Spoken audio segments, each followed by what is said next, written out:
waxaan saaka idin kala hadlayaa isbitaal Martiini waxaan rabaa inaan ka hadlo horta guud ahaan in cudurkii uu soo laba kacleeyay sidaan bulshada ula wadaagnay shalay ilaa iyo Khamiistii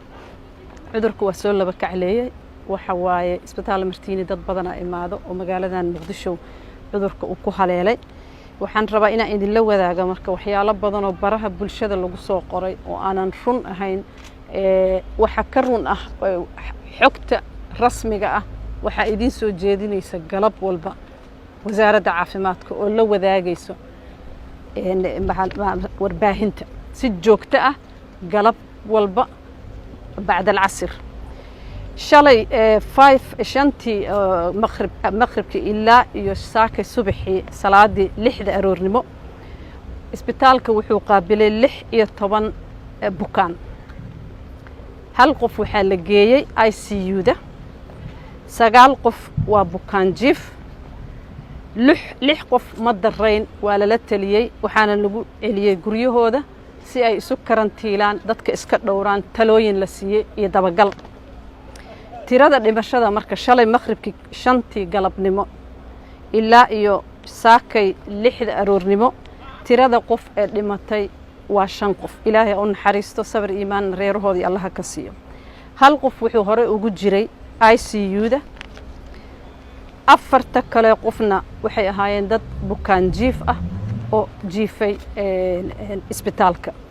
sida aad ka fahmaysaan tirada aan idin sheegayo ma jirto waxna kama jiraan waa war aan sal lahayn in xalay isbitaalka Martiini ay ku ruux baxday 30 qofood waxaan rabaa marka inaan bulshada u sheego in xogta ugu dambaysa ee caafimaad ee COVID-19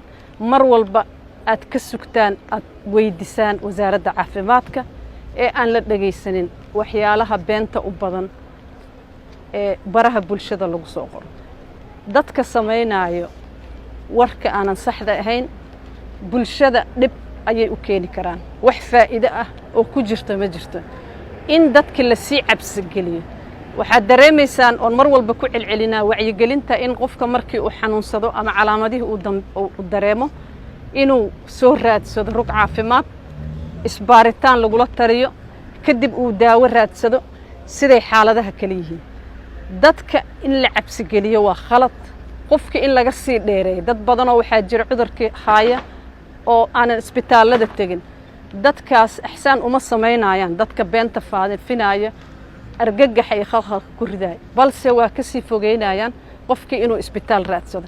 fadlan aan iska ilaalino wax bulshada wax u dhimaan haddaadan waxba u tareynin waxba ha u dhimin ha faafinin war aan sal iyo raad lahayn ma jirto cid u dhimatay oxygen la'aan oo isbitaal Martiini ku jirta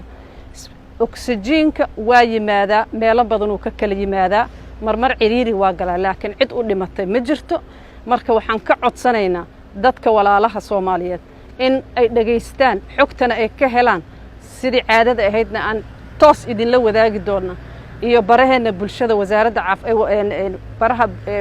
caafimaadka ay kala wadaagaan xogtii ugu dambeysay waa waajib mar walba inaan ku celcelino in la taxadaro in afka la xirto in gacmaha la iska dhaqo in la kala ilaaliyo bulshada meelaha ciriiriga isugu imaanaya qatarteedeeda leedahay ilaahay ha naga haayo waxaan arkaynaa kan inuu ka xoog badan yahay kii hore baaritaanna socdo dibadda loo diray saambalo badan sida loo ogaado bal viruska naftirkiisa waxa cad dadka qubarada ay ku celceliyeen in isu gudbiskiisa uu aad u sahlan yahay marka waxaan ku talinaynaa in la kala dheeraado meelaha ciriiriga in la iska dhowro in nadaafadda iyo gacmo dhaqashada lagu dadaalo iyo tan ugu daran oo ah in qofka markii uu dareemo calaamadaha uusan guriga isku celinin uu taga rug caafimaad si uu u raadsado kaalmo caafimaad